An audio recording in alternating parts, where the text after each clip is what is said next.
Hello, this is Gonzalo Lira speaking to you live, and we are going to do an interview here with Scott Ritter. Scott, can you hear me? I can. And if you can, I can hear you fine. great. Okay, great. Thank you so much. What happened, just to give a little background, is that we were going to do this on YouTube, and there was a snafu insofar as the tech side of things, and so it didn't work out. And I really wanted to get Scott on because he's got lots to say about the military situation. And so we'll just dive right into the topic. Scott's time is fairly limited, and so we're not going to be taking any questions, just going to go right into the meat and potatoes of the situation. And Scott, tell me how the Russians are completely losing this war and how pretty soon the Ukrainian armed forces are going to be marching on Moscow and stringing up Vladimir Putin from the nearest lamppost. Well, I will say this, that Russia is losing the information war.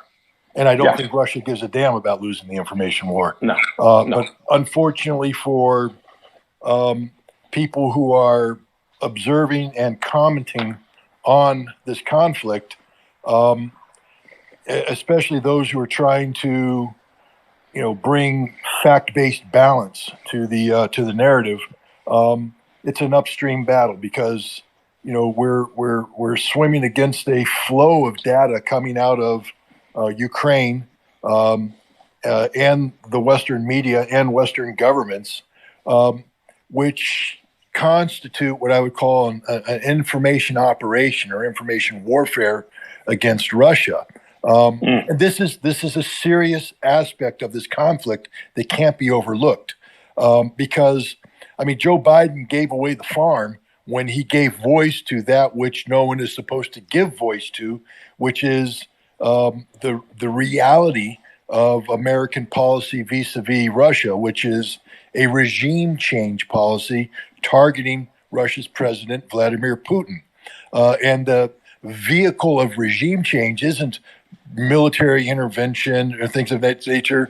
It's to create the potential for domestic unrest, to have a color revolution in Moscow where the people overthrow the president. And they're doing this, they've done this, they've worked at this over more than a decade by trying to manipulate domestic political opposition by funding democracy-oriented NGOs, opposition leaders, etc., to empower the potential of any domestic unrest. And then more specifically in this current situation, to impose economic sanctions that are designed by intent to bring harm to the people of Russia so that this generates anger against the Russian government and again creates the opportunity for some sort of popular uprising.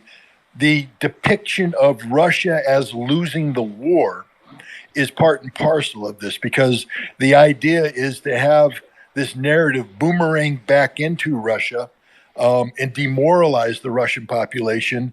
And the combined effect of this demoralization, together with economic sanctions, together with the preparation of the battlefield through decades of covert support and overt support to so-called democracy movements, would create the potential for unrest. This has, of course, failed. Vladimir Putin is more popular today than he has been at any time recently, and the Russian people seem to be united around Russia's objectives in Ukraine, which have been well articulated by the Russian government and well understood by the Russian people. But having said that, we observers are still having to contend with this massive propaganda campaign being waged by Ukraine in the West against Russia about the narrative of what's going on inside Ukraine. And we're being, of course, told that the Ukrainian military is engaged in a heroic defense against. Just completely ridiculous story that the Ukrainians are like the little guy, and when it's actually the opposite, right? Like the Ukrainians, as I understand it, and correct me whenever I'm wrong on anything military, because you're the man, the military man. I'm just a goofball here stuck in Kharkov. As I understand it, there were 600,000 The Ukrainians had 600,000 men under arms, of which one could say that 250,000 were, regular army. And the Russians came in with 200,000, which usually, when you're invading a country, you're supposed to go in with a 3-to-1 ratio between offense and defense. That is, if one soldier is defending a position, you should come in with 3 soldiers. And yet here, the Russians did the exact opposite, and they seem to be winning. Now, is anything I said wrong? And tell me, why are they winning? Well, no, nothing you said is factually wrong. I will say this. The 600,000 figure, which I have used as well, is misleading in the extreme because, as you rightly pointed out, only 250, 260,000 of those constitute well-armed, well-trained, capable military forces. The remainder would qualify as armed police, armed border guards, armed secret police, and sort of unorganized reserves and militia. And also border guards and people like that. Right, akin to, say, the Volkssturm that Nazi Germany mobilized in the last months of their war in World War II. Cannon fodder, so to speak. Right. If thrown into the mix would die in large numbers. But the 250, 260,000 Ukrainian troops that are part of a formal, organized military structure are extraordinarily well trained. They've been given some of the finest training NATO can provide ever since 2015. They're very well armed, both with Soviet era weapons that have been modernized and upgraded. People need to remember that Ukraine, when it broke away from the Soviet Union, brought with it some of the most advanced munitions factories in the Soviet Union. And so their ability to take old, for instance, T-64 tanks and upgrade them, modernize them, means that they are putting on the battlefield some very potent weapons. They have artillery, significant numbers of this. They have large numbers of tanks, armored fighting vehicles. Can I just butt in? The thing that struck me, and I think that the key issue really is the fact that they have been trained to a NATO standard. That is, they're supposed to be interoperable. That is, a Ukrainian battalion can be taken out of Ukraine and plugged into a German, division, and it'll be able to function because it has everything to just fit in with NATO. So the Russians are fighting NATO in the guise of the Ukrainian armed forces, and so I mean that's what it seems to me. And the point I want to make here is essentially the Russians are proving that they can knock the socks off of NATO if they ever go, head to head.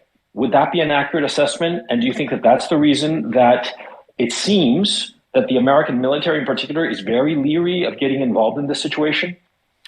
Well, I mean, yes and no. Yes, much of the Ukrainian military is trained to a standard that it could be considered interoperable. Not all of the Ukrainian military has been trained that way. And two, the Ukrainian Air Force, although large, is not up to par with Russia, nor was Ukraine's air defense system. Russia largely took them out of the game in the first couple of days. I mean, look, again, the Ukrainians are brave, they're heroic, they're tenacious, and they're clever. And to this day, they continue to launch aircraft, most of which get shot down, some of which carry out their mission. So you can't say that Russia has air supremacy, but Russia definitely has air superiority and is able to project its airborne power anywhere it wants to in Ukraine at will. The same thing with its long-range strike missiles.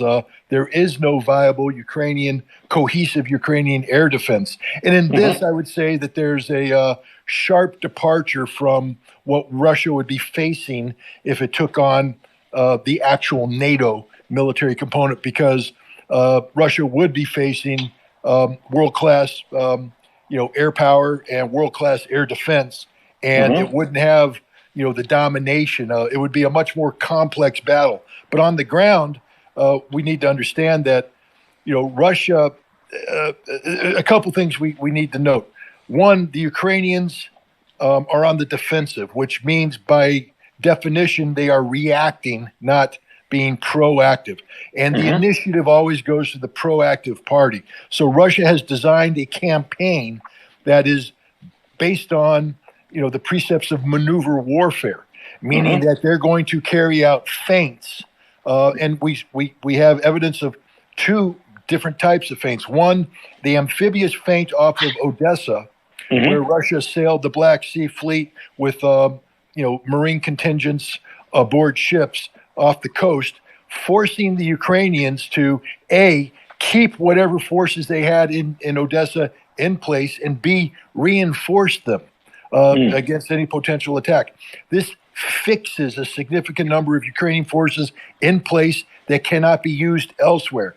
Two, the other feint that took place was up north around Kiev, where between 40 and 50,000 Russian forces moved down south out of Belarus and out of Russia, and in doing so, by threatening Kiev, they froze the significant number of Ukrainian forces that were deployed in the vicinity of Kiev in place, and diverted reinforcements that strategic reserves that were positioned in western Ukraine that otherwise could have been committed elsewhere on the battlefield, forced them to be sucked into the Kiev front to deal with these Russians.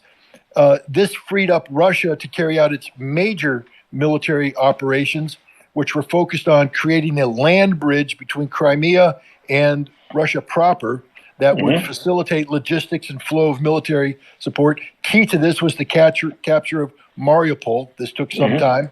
And then the other one was to fix the majority of Ukraine's operational ground forces, which had been concentrated in eastern Ukraine, Russia claims, because they were preparing for their own offensive against the Donbass. But the reality is, whatever they were planning on doing, they're there. And Russia had to fix them, push them back, and now they're working on an envelopment that would trap these forces and wipe them out. So what we see is that Russia, using a smaller number of troops, say 200,000 versus 260,000 viable Ukrainian forces, have shaped the battle in a way to isolate their strengths against Ukrainian weaknesses. And they've been very successful in doing this. And they've maintained the initiative. They've maintained, a timeline. The problem, though, in evaluating this, is that Russia has done this while departing from its normal doctrinal practices, such as using overwhelming fire support, which is then followed up with massed military formations, mobile in nature, designed to exploit whatever softening up that took place with the artillery, to exploit it with deep, offensive operations into the enemy's rear. That's normally what would happen. And if I were NATO, that's what I would be training to fight against. And yet what NATO is looking at is something completely different. Russia has come in not using its firepower supremacy, not massing its forces. And you have to wonder, well, why did they do this? Because this isn't a Russia versus NATO conflict. This is a Russian special military operation against a brother Slav country.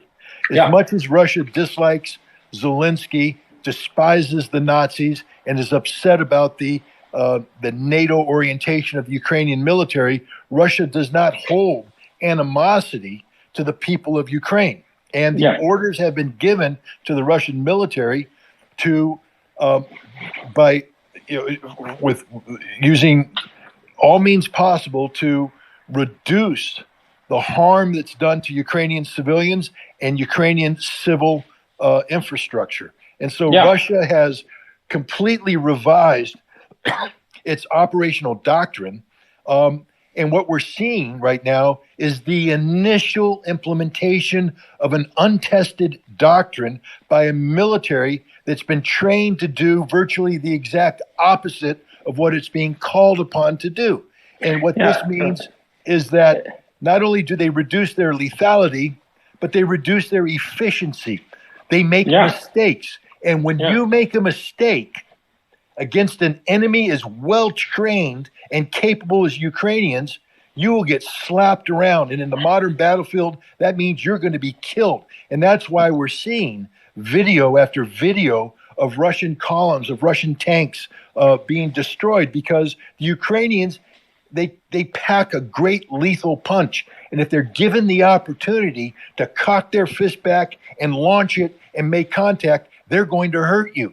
And so Russia has made tactical mistakes. But you can say, go ahead. Yeah, you can say that basically they're fighting with one hand tied behind their back because of political reasons. Because when this war started, I happened to be in Kiev on business. I arrived the night before, and I made some broadcasts there because it was newsworthy, and because of these broadcasts, I got into a lot of trouble. And the upshot of it was that I thought that the Russians were tiptoeing into Ukraine, because they were making a point of not hitting civilian infrastructure. I mean, by the second day, it was pretty obvious. The lights were all on in Kiev. There was internet, telephony, everything was working properly, and there was raging battles, but far away from any kind of civilian population. And I came to the conclusion, and I broadcast this, and this is what got me into trouble, and the reason I'm currently underground. I said the Russians have no intention of breaking Ukraine, and probably they don't even have much of an intention of breaking the Ukraine army. They want to capture the Ukraine and capture the army, although I think that moment has passed at this point. And because they don't want to create a power vacuum like the United States created a power vacuum with Iraq in 2003. They want to capture it whole, intact, with as little damage as possible. Now, this for some reason offended a lot of Ukrainians, and also I pointed out the obvious that no matter how tough you are, when you are dealing with a Taylor Swift will never win a boxing match against Mike Tyson. It's just not going to happen. She can sing a great tune, but she's not going to be able to beat up, a 300-pound gorilla, and the Russians are a 300-pound gorilla. And my thinking was that even if they carried out this war in an incompetent way, in the end, they would still win, because they've got the numbers, and also they have the desire. Because for Russia, it seems to me this is existential, but for the West, it really isn't. It's just a way of improving their tactical position, but not something of life and death, or at least not yet. So the point I wanted to make, I suppose, is an important point for me, if you don't mind. And now that I have you, I want to ask this question. There have been, as you explained, diversions in Kiev and diversions in Odessa, and the main battle taking place in the east. At this time, I do believe that most of that army is around Kramatorsk. Can you tell me, because I am here in Kharkov, what's the situation in Kharkov? I mean, strategic overall, and what do you expect to happen over the next couple of weeks? Because for obvious reasons, I really want to know the answer to this question. Well, again, I'll just be right up front. I'm a prisoner to the data that I have access to, which is incomplete. So I don't want to pretend to have a crystal ball that shows everything. Let me put it this way. Kharkov is the second largest city in Ukraine. It has a population of well over 1 million. To occupy or to capture Kharkov, let's just start with just the process of occupying it. I believe that because there appears to be indications inside Russia that the Russian government is very unhappy with the FSB. And that certain FSB officials who were responsible for preparing the Ukrainian battlefield gave assurances of support amongst the Russian-speaking population that did not manifest themselves, and that operational assumptions were made based upon these assurances that resulted in Russia getting a bloody nose early on. I believe the Russians thought they had reason to believe that they could drive into Kharkov, meet with the mayor, and get assurances from the mayor by giving the assurances to the mayor that they're not there to occupy, they're not there to do harm. They just want to pass through and with as little disruption as possible, accomplish their primary objectives of denazification and demilitarization. And we saw evidence of that. You saw lightly armed Russian troops driving into Kharkov before they were cut off and annihilated by Ukrainian forces who weren't playing ball. They weren't going to lie down. So now, what happens is by moving on Kharkov, you've turned that into a point of friction with Ukraine, and Ukraine has reinforced the area. They've diverted troops into Kharkov. Now the question is, do the Russians avoid Kharkov, thereby allowing the Ukrainians the potential of striking north from Kharkov towards Belgorod or threatening lines of communication? Or do you fix the Ukrainians in place by maintaining offensive pressure on the flanks of Kharkov and force the Ukrainians to fight a battle there, reinforce, etc.? And the idea is that you minimize the number of troops you need to employ against Kharkov from the Russian perspective for the maximum number of troops that Ukraine needs to deploy in response. And that's what I believe is happening right now, is that this is a classic fixing operation run by Russia, designed not to capture Kharkov, because, I mean, the number of troops you would need to capture and occupy a hostile city is huge. Is out. So instead, you maneuver on the flanks, you threaten the lines of communication of the Ukrainian defenders without surrounding them, because surrounding them creates its own manpower intensive problem, as we saw with Mariupol. Once you surround Mariupol, you have basically taken 40, 50, 60,000 troops out of the fight, who now have to surround, maintain the encirclement, and provide the military pressure. With Kharkov, you can accomplish the task of fixing the Russians in place simply by maintaining pressure on the front of Kharkov and threatening its flanks. And I believe that's what's happening right now. I don't believe that the Russians, look, if Kharkov surrendered today, Russia would, of course, occupy it. It would simplify their logistics. It would, allow for a straightening out of the lines of communication, etc. But Russia's not going to sacrifice the number of troops necessary to take Kharkov, because Kharkov is not the key to the battle. Yeah, it's not. When Russia cuts off the 60,000 Ukrainian troops that are currently trapped in eastern Ukraine and in the Donbass, and they surrender, they will be immediately able to move up and cut off Kharkov, and any Ukrainian forces there will be starved out and have to surrender. And my guess is, rather than that happening, they will attempt to withdraw to the center towards Kiev, and they will be destroyed in place by Russian air power. And this is the point of the war where we're at right now, where Russia has pretty much destroyed Ukraine's strategic fuel reserve. There might be a few fuel trucks out there here and there that can get some tanks to drive a couple kilometers. But the bottom line is, Ukraine's ability to maneuver has been severely limited by the Russian campaign.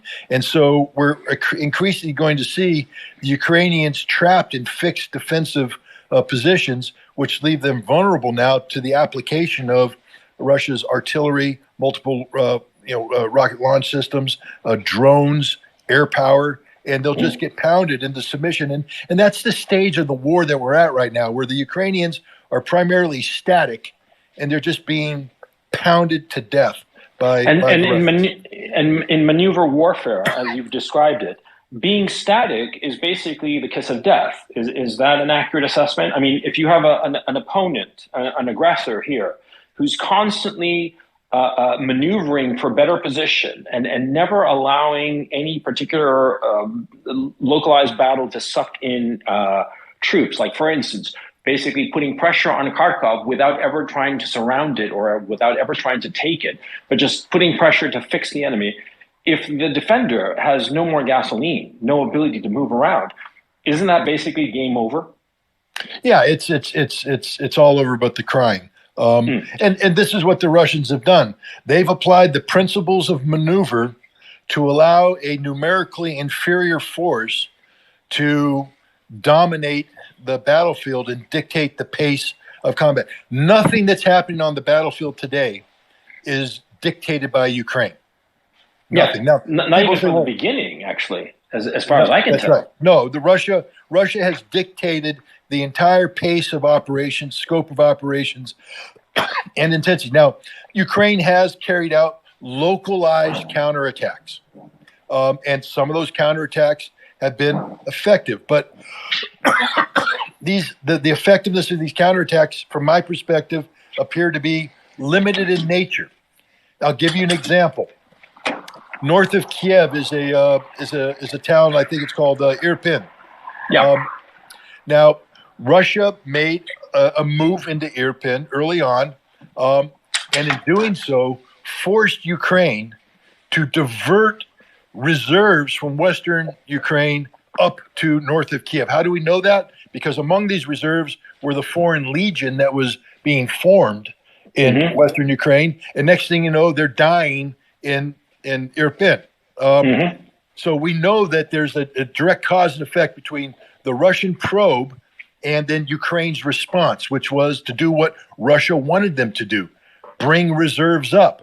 Now Ukraine has amassed forces, and they carry out a counterattack, and Russia yields the neighborhood of Irpin, and Ukraine says, we are victorious. But Russia never wanted that place. Russia's not fighting for a battle of territorial acquisition. Russia is fighting a battle of maneuver. And the maneuver of being seen as threatening a location, compelling the Ukrainians to divert resources in response, and then getting the Ukrainians to amass to counterattack and retake this position, which is literally given to them by the Russians. And now that they're in this location, they're being pounded to death by artillery, and they lack the means to maneuver out of this. This is, how you turn a series of tactical defeats into strategic victory. This is what maneuver warfare is.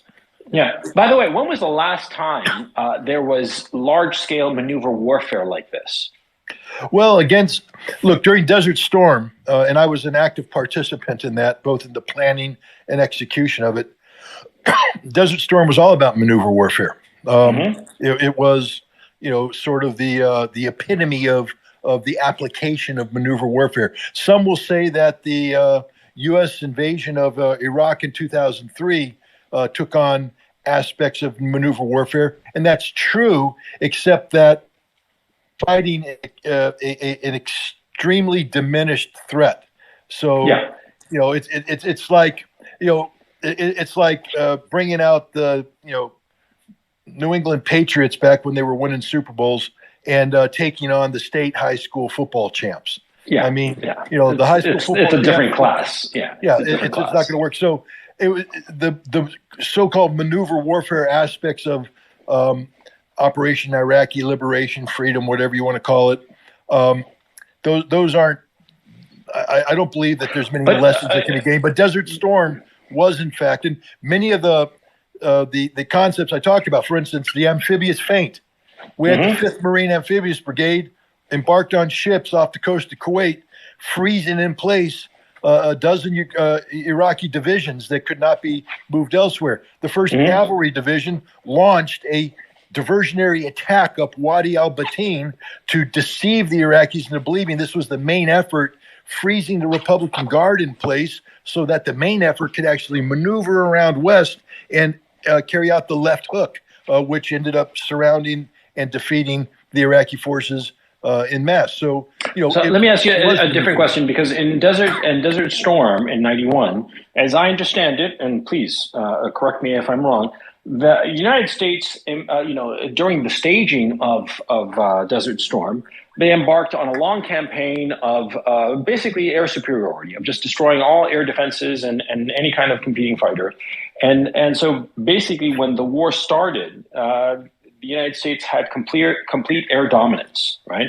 But when was the last time two peer armies went head to head in this kind of maneuver warfare? I mean, do we have to go back all the way to World War II?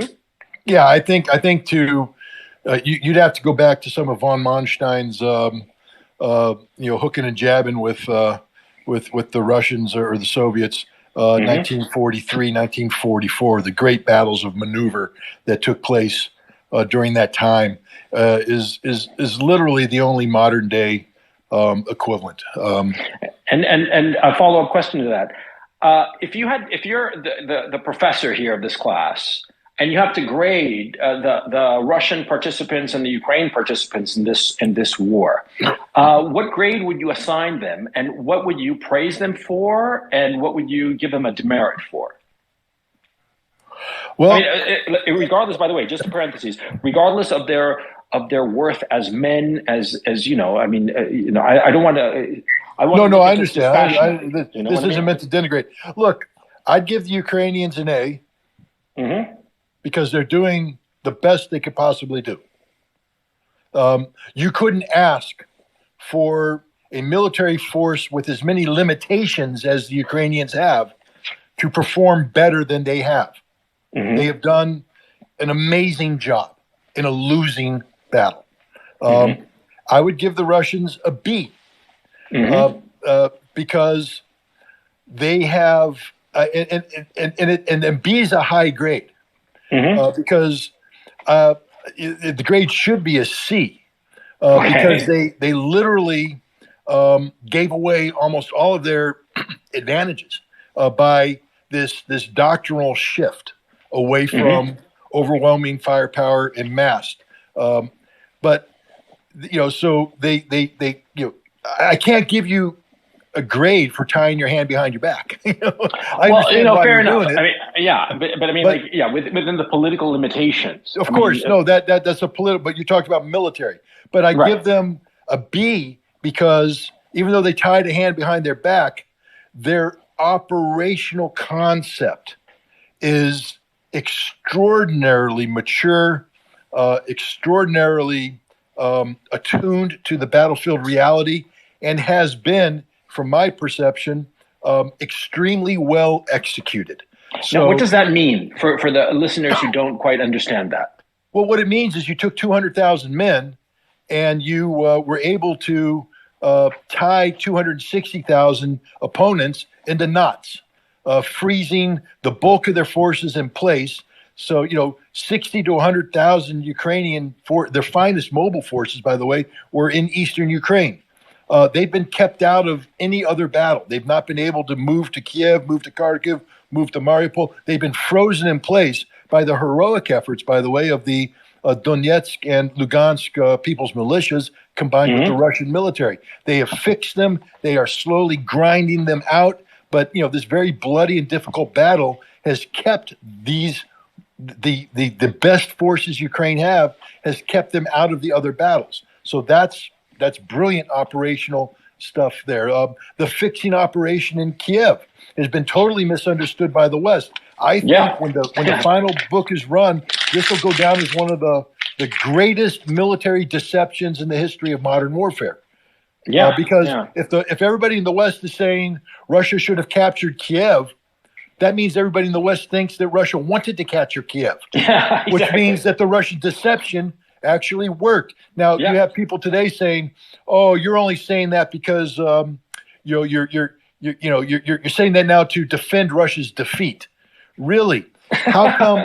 What I don't understand is some of these people today that are screaming. For instance, Lieutenant General Mark Hertling, he's a CNN analyst. This is a man who should know. He was the commander of U.S. Army in Europe.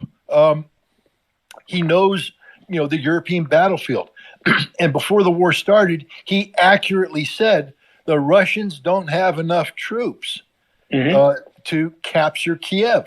They've spread their army all around, and the 40 to 50,000 guys coming out of Belarus are not enough troops to capture a city of 3.1 million that's going to be defended by upwards of 100,000 defenders. Yep.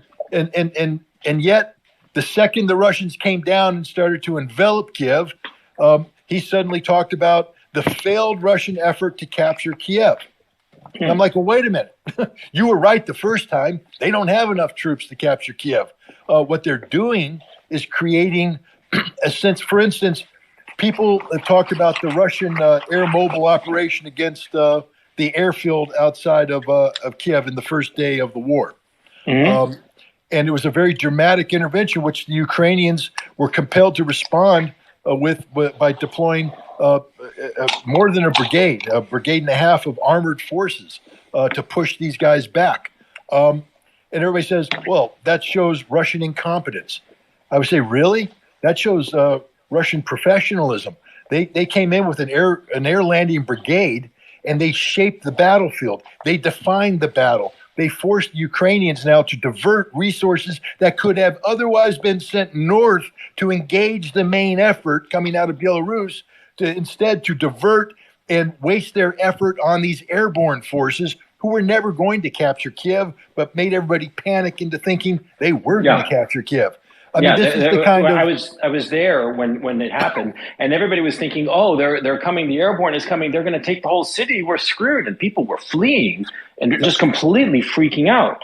Yeah, and now that we're getting to this point, this inflection point, it's very clear that the Eastern Army, that the separatist republics' armies have held on to, and that is slowly being enveloped, and eventually will be neutralized either by surrender or by annihilation. And I fervently hope it's the former, because needless loss of life is just horrifying.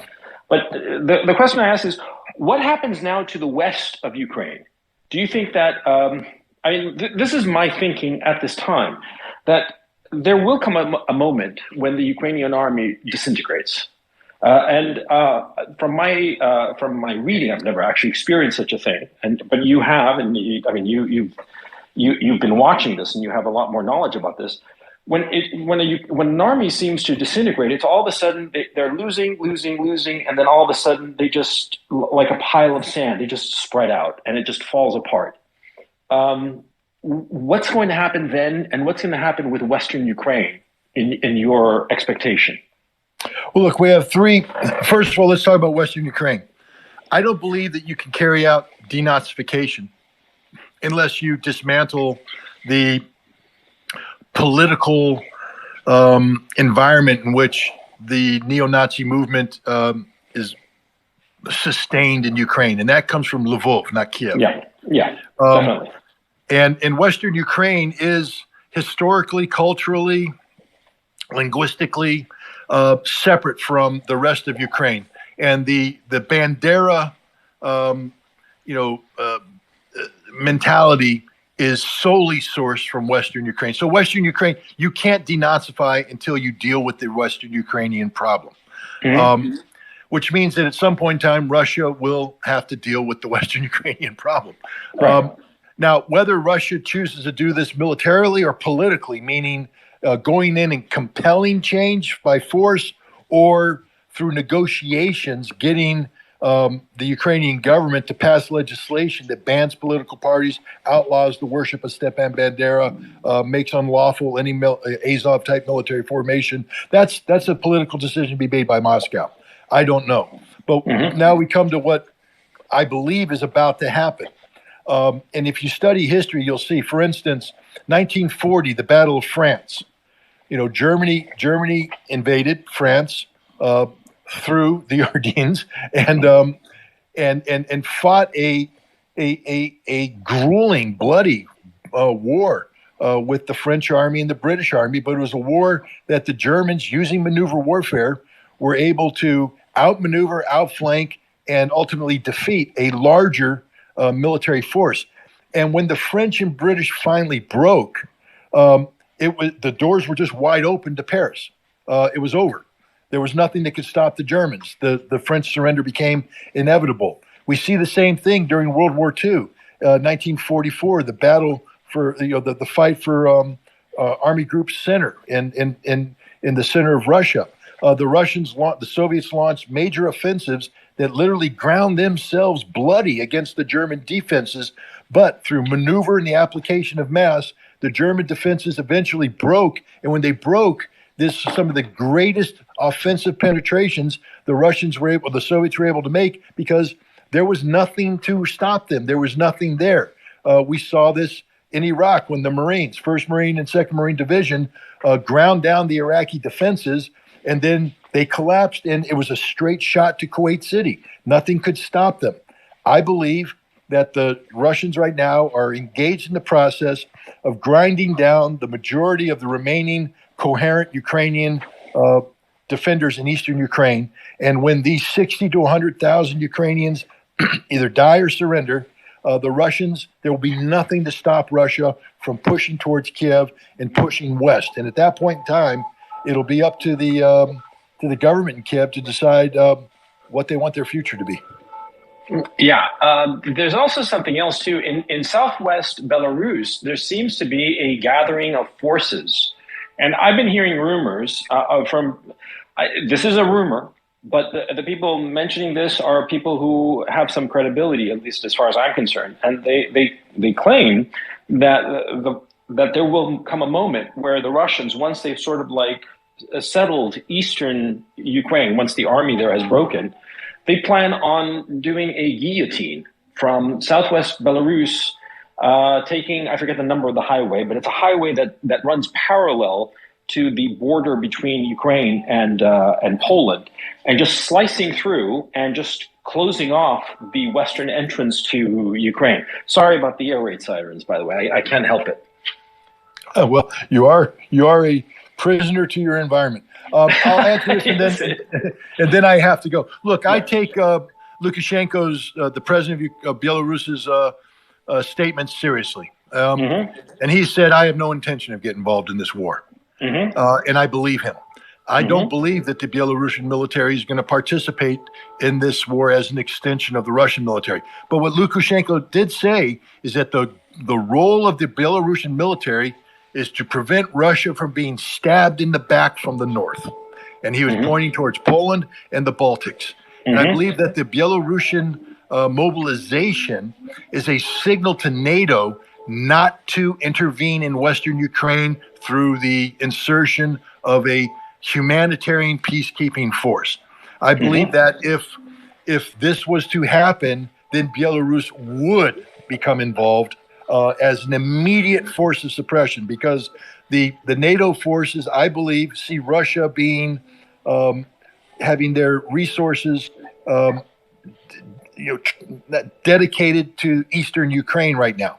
And Russia lacks the ability to effectively respond with ground forces to any attempt by NATO to insert a peacekeeping force. Belarus, however, has the ability to immediately respond and pincer that off. And I think that's what the Belarusian forces are for, not to participate in the Russian conflict with Ukraine, but to protect Russia from any NATO incursion, whether it be from the north or into Western Ukraine. Okay, and last question, because this is the question, of course. What are your odds of NATO intervening militarily in this? I mean, first of all, are they putting together a force of some sort that could potentially be used to get involved in this, boots on the ground kind of situation? Or is that simply really just off the table and it's never going to happen? I believe that this was a threat that was more real a week ago. I believe it was something that was discussed in great detail during the NATO summit that Biden convened. And I believe it's something that died instantly on the vine the moment Biden talked about regime change in Moscow. Really? I think that fundamentally changed the political calculus and compelled a whole bunch of people in NATO to suddenly wake up and recognize not only the futility, but the self-lethality of such an act. I think that Zelensky's days as an inspirational speaker are over. He no longer has the gravitas to to enthrall a Western audience. I believe the number one problem that the West is facing right now with Ukraine, immediate problem, is refugees, humanitarian in nature. And I believe that soon NATO is going to be trying to cope with the competing narratives of how do we deal with the new security framework realities created by a decisive Russian victory in Ukraine and our own domestic internal economic difficulties brought on by the consequences of our sanctions policy. Germany is about to get a big wake-up call when the gas gets turned off. So is the rest of Europe. So I think these are going to be consuming NATO as opposed to a suicide mission of sending forces into Western Ukraine. And I think one of the reasons why they're waking up is that the Polish military planners are casting an eye up towards Belarus, saying, "Hey, what are they doing? What happens? How do we deal with that?" Because I think there was a lot of people who believed if they acted fast enough, they would be able to move quicker than any Russian military response. But they can't move quicker than a Belarusian military response. So, yeah. Okay, so no NATO. And my final concern, my final fear, at least, is the possibility of some sort of chemical attack by a third party, or perhaps a desperation move on the part of the Ukrainians, and whereby they will blame the Russians. Now, I personally, I've heard enough stories that seem reputable, and also certain incidents that have happened that lead me to conclude that the Ukrainians are not above using some sort of self-inflicted chemical attack to spark the West into joining this fight. Do you think it's going to be a little bit like Obama, who said that the red line was going to be chemical attacks in Syria, and then there was a chemical attack miraculously, but Barack Obama basically said, "No thanks, I'll leave that there." Is it going to be like that, or would a chemical attack really push NATO into getting involved? Well, I mean, look, if Russia was to carry out a chemical attack, that would push NATO into getting involved. Russia has no intention of carrying out a chemical attack. This is purely the invention of NATO and the United States. The trigger for this, remember, we didn't hear word one about chemical or biological weapons until Russia took control of 2 biological research facilities and gained access to documents that led to concern that the United States was preparing for some sort of offensive biological warfare capability targeted on Russia. At that point in time, the United States, A, denied it, and then B, deflected, saying, no. If there's any biological attack, it'll be you that are doing it, not us. And then they expanded that, building upon what they claim to be the body of evidence that is derived from the Novichok attack on the Skripals, the Novichok attack on Navalny, both allegations that have not been proven by fact, and the so-called Russian playbook in Syria, where Russia, as opposed to being the power that helped disarm Syrian chemical weapons, was actually, according to the West, the power that emboldened Syria to use chemical weapons against its own civilians. Again, a total fabrication, but they used this to create the narrative that Russia could be planning on chemical weapons, again, to offset their strategic defeat that's taking place in Ukraine. Well, there is no strategic defeat. Russia has no chemical weapons capability, no intention of using chemical weapons in any case. This is all a manufactured narrative by the West to explain away what will become a huge political nightmare, and that is what the hell was going on in these biological research facilities. Yeah. Well, Scott, I know that you have to go. You had a hard deadline at this time, and I really appreciate you talking to me and to all of our listeners, whom I thank very much, by the way. Thank you very much for tuning in. I hope you enjoyed this broadcast. And I'd love to have you on again to talk about this thing, because, I think about this all day long. It's all I got on my plate at this time. And so, yeah, I'd love to do another one of these conversations with you if you're up for it. Anytime. Thank you again for inviting me. No problem. Take it easy, man. Okay. Bye. And so, boys and girls, this is the end of the broadcast. Yeah, I hope you enjoyed it. I think that it was very illuminating, and Scott was just incredibly gracious, because we had, as I explained at the beginning of this broadcast, we had this was supposed to be on YouTube, and we had a technical snafu. And so I made the decision that it was just smarter to just go ahead with the interview than trying to futz around and figure out what was going on. Just go ahead and do the interview on Spaces, because I think it's valuable, and I think that what is most valuable and most important, and the takeaway I want you to have, is the mainstream media is lying to you. They are consistently lying to you and telling you things that are factually not accurate. And they are telling you about the reality in Ukraine that is literally the exact opposite of what's going on. And as you heard Scott basically say, this war is ending and the Russians are going to win. And it's inevitable at this point. And so to claim that the Russians are losing, to claim that anything other than that outcome is a possibility is just, it's either ignorant or deceptive, both self-deceptive on the part of the people who are saying this, and other deceptive if they're spewing it out to you to convince you of something that is not true. Now, why is it important to always know the actual facts? Why does it matter?